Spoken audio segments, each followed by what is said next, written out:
Hey, this is Christina Etheridge with LeadsAndLeverage.com.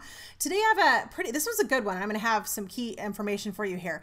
What do you think makes one ad more successful than another ad? So here's the deal. The most successful ads have three key elements. Number one, their targeting is right on. I mean, it's arrow point precision. It's beautiful targeting. Number two, the image. The image elicits the emotion, triggers the emotion that you want to trigger, that's in correspondence with the ad. And number three, the call to action. The call to action fits the targeting, fits the emotion of the target, fits that pain point or pleasure point, and it fits the image. So those three things are what makes one ad more successful than another ad. So it's targeting, image, and call to action. Those, they're very, very important to think about. So when you're doing your stuff, the very first place you want to start is you need to target, really focus target. If you are wanting to bring in buyers, you need to target down to a zip code. You need to target really to a zip code and to an emotion and a pain point. So why do people want to buy? What is it they're looking for? They're not just looking for houses. What are they looking for? Are they looking for more space? Are they looking for more a man cave? Are they looking for a garage? Are they looking for a pool? Are they looking for a backyard entertainment area? You know, are they looking for, as in the more space, are they looking for just one more bedroom? What are those things in your area that buyers tend to be looking for? What triggers them to buy for the most part? So that's, you want it, so you have to do your targeting, but then you also have to hit this hole with each thing, each one. So if you're going to target more space, if you want to do something with more space, who is likely to want more space?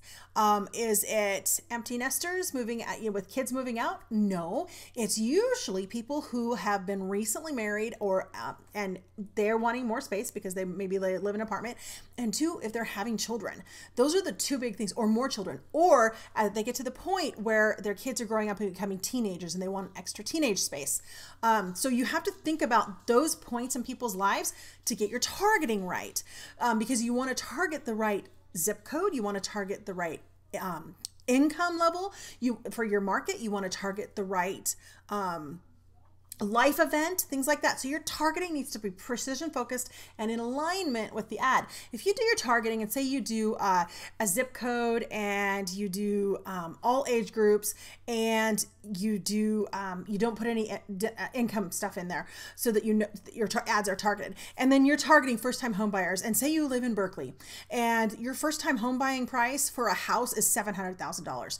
I don't know if that's the way it is, but just I know Berkeley's expensive. So $700,000. Is it likely that an 18, 19, or 20-year-old, for the most part, has the income necessary to buy a first-time house in Berkeley? So you've got to think about that. If you're looking at what is the first-time home buyer price, or what is the buying price in your market? What price do you want to work in? Okay, then you need to target people with that income level. I wouldn't necessarily limit it by age, because you can't determine, all 22-year-olds don't make enough to buy houses here. You don't know that. There's always one or two that do, but you can target it by income.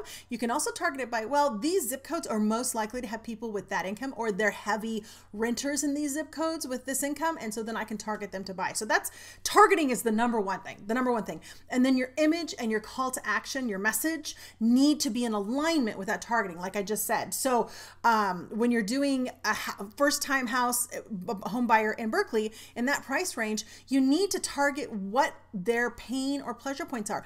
What are they trying to get out of? Are they sick of landlords? Are they sick of neighbors? Are they sick of only having a patio? I mean, I don't know what your market's like or what it is, or are they sick of living in wall to wall? Do they want their own house?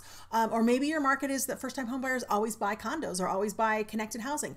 So whatever that is, you need to hit that whole funnel and get that. So from targeting to your image to your call to action, that's what you need to focus on, and make sure that that whole process is in alignment. And that's what makes one ad more successful than another ad.